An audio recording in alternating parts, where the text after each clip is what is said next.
Okay, in this video I'm going to talk about deratings on cable selection. I'm going to do this video purely about deratings and how they apply to the cable calculations and how you would apply them to the question, what information you would have to find in that question to apply them. Okay, so we do have other reference tables in the front of the book, table 3.1, 3.2, 3.4, which guide us through to various tables between 1 and 17. I'm going to talk about them in the other video, but this one's purely about a certain 5 tables that we use in the back of the book. So we have table 27.1, which I'm going to talk about first. These 5 I'm talking about you do not find on your tables 3.1, 3.2, 3.4, 3.3 and 3.4. You have to have them in your knowledge of your questions and understand where to find them. So table 27, if we ever take a look at that, it's about air, concrete, slab, ambient temperatures, cables in air, heated concrete. Look, to put that in a simple definition, okay, it's basically the air above the ground, all right? If you look under the column 7, all right, on table 27.1, it's got 40 degrees, derating of 1. Now, derating of 1 means I don't have to do anything to that calculation. As long as it says derating of 40 degrees, I'm okay. But if it says the air temperature is 35 or 35, 39 or 25, I then have to go to that column, apply that derating. In that table there too, it has 75, 80, 90, 110, 150 degrees. That applies to the temperature rating of the cable. So if I have V90, it'll be 75 degrees. If I have X90, it'll be 90 degrees. I then have to go along that line and apply that temperature rating value. Okay, where you'll find these two on the tables 17 to table 1 to 17. If you look up the very top of where it talks about the description of the cable, it'll have temperature air cable. So for example, we'll come back to one here. It has reference ambient temperature, 40 degrees in air, 25 degrees in ground.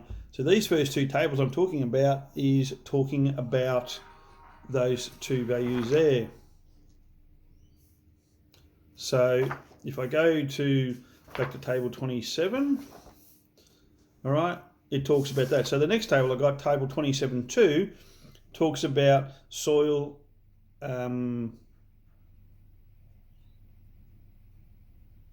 ambient temperature. Sorry about that, I was thinking of soil resistivity. So if I look under 20 degrees, 25 degrees, I have 1.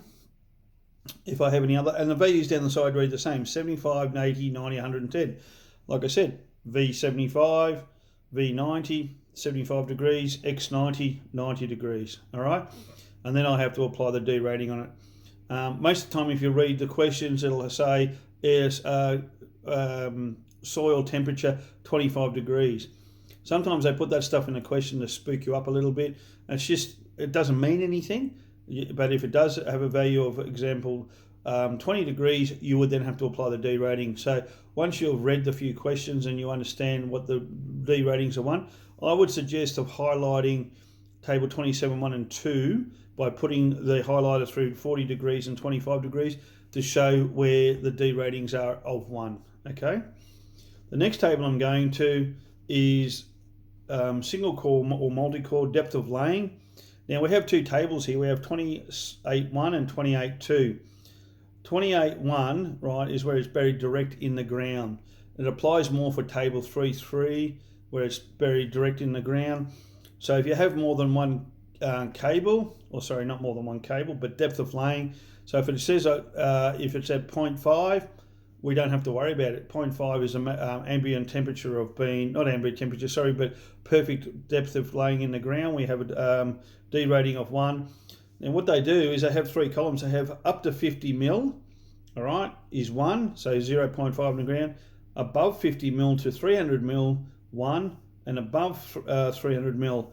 Now, so they're talking about sizes of cable there, conductor size, okay? So if I'm 0.8 in the ground, for example, up to 50 mil, 0.97, 50 to 300 mil, 0.96 and then 0.94 for 300 mil above. So it talks about conductor size there, not so much, as I said, the single core or multi-core. So if we go down to the bottom one, it then has a depth of, saying 28.2, underground cables in wiring enclosures. So that applies around the table 3.4, which talks about underground wiring enclosures. So depth of laying here is, for example, 0.5 metre in the ground is 1 and 1. We have one column for single core, one column for multi-core. So if we're going to pull SDIs through a cable, right, for a conduit, we will use column 2 for single core. And if we have a multi-core, which is a 3-phase orange circular, would be used in column 3. All right. So you have your D ratings down there. Depth of laying, and it does actually change as you go down deeper into the ground. The D rating changes from 1 and it goes down to 0.9 and all that, down to about 2.5 metres of ground, 0.86. People wouldn't think that would be a problem, but it does change from that 0.5 metre in the ground. You've got to remember the ground's like a sponge. It does absorb heat and it will take it away. You can actually run a larger current through a cable in and underground, but as I said, these tables still apply. Now the last table that I'm talking about is table 29.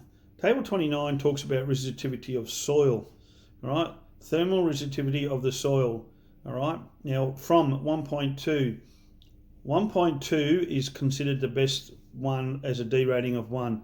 So if you have a look down there in thermal resistivity at 1.2, that has a D rating of 1. So if a question comes through and says, oh, I've got a soil resistivity of 1.2, don't have to do anything. But if it says I've got a resistivity of 1 or 0.5 metre, 0.9 or whatever, I have to start applying a D rating. Okay, so these 5 tables I've talked about, they're on the back end going into section 4. So if you have trouble looking for them, find section 4 and work your way back. There's 3 tables: 29, 28, 1 and 2, and 27, 1 and 2. You work through those and have a look.